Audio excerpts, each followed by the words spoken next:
হাওড়া থেকে বাঁকুড়া যাওয়ার জন্যে ট্রেন নম্বর 18,003 রানী শিরোমণি এক্সপ্রেস প্রতিদিন সন্ধ্যা 5:50 হাওড়া জংশন থেকে ছেড়ে যায় এবং যে স্টেশনগুলিতে দাঁড়ায় তার নাম সাঁতরাগাছি জংশন,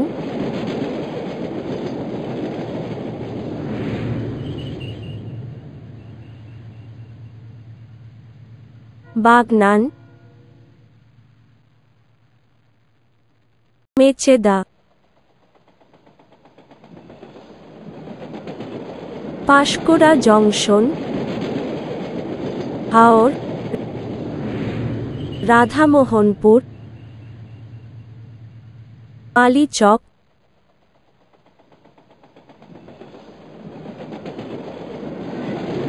খড়গপুর জংশন,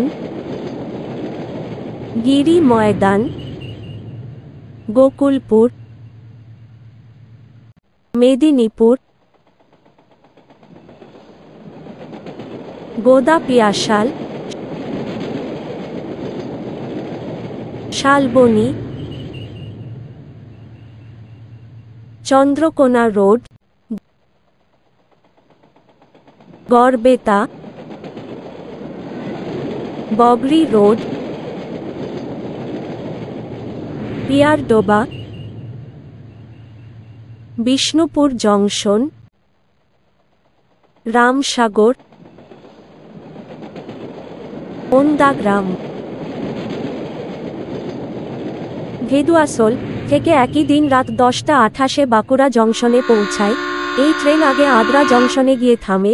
ট্রেনের সঠিক তথ্যের জন্য আজই আমাদের চ্যানেলটিকে সাবস্ক্রাইব করুন।